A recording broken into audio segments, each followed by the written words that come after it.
அஸ்ஸலாமு அலைக்கும். ஒரு குட்டி கதை சொல்லட்டா? பொய்யின் விளைவுகளை பற்றி ஒரு குட்டி கதை பார்ப்போமா? நமது நபி ஸல்லல்லாஹு அலைஹி வஸல்லம் அவர்கள் ஒரு தடவை ஒரு கனவை சொல்லி காட்டினாங்க. அதில் பொய் பேசுபவனுக்கு கிடைக்கும் தண்டனைகளை பற்றி கூறினாங்க. நான் ஒரு மனிதனை பார்த்தேன். அவர் படுத்திருந்தார். அவரின் தலைக்கு அருகில் ஒருத்தர் நின்றிருந்தார். அவர் இரும்பாலான கத்தியை கொண்டு அவனின் தாடை மற்றும் கண்களை பிடரி வரை வெட்டி கொண்டிருந்தார். அவர் ஒரு பகுதியை வெட்டிவிட்டு இன்னொரு பகுதியை வெட்டுகிறார். அதை வெட்டி முடிக்கின்ற நேரத்தில் அடுத்த பகுதி சரியாகி விடுகிறது. இப்படியே தொடர்ந்து நடைபெற்றிருந்தது.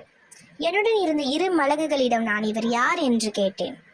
அவர்கள், இவர் பொய் சொல்லி கொண்டிருந்தவர், இவருக்கு கியாமத் நாள் வரை இவ்வாறே வேதனை நடைபெற்று கொண்டிருக்கும் என்று கூறினார்கள்.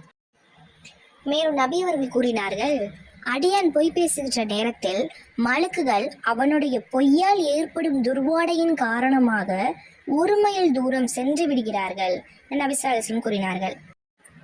இன்னொரு ஹதீஸ் வந்திருக்கு, கேள்விப்பட்ட விஷயங்களை எல்லாம் கூறிக்கொண்டு திரிவதே ஒருவன் பொய்யன் என்பதற்கு போதுமானதாகும் என்று நபி ஸல்லல்லாஹு அலைஹி வஸல்லம் கூறியிருக்காங்க.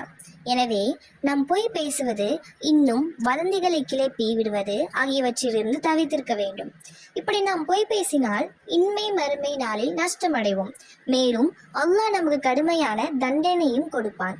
இவ்வாறே கேள்விப்பட்ட செய்திகளை எல்லாம் உறுதிப்படுத்தாமல் எவரிடம் சொல்லக்கூடாது. ஏனென்றால் இதனால் மனிதன் சில வேளைகளில் பொய்யாலே சிக்கிவிடுகிறான். எனவே அல்லாஹ் தஆலா நம்மை பாதுகாப்பானாக. ஆமீன் ஆமீன் யா ரப்பல் ஆலமீன்.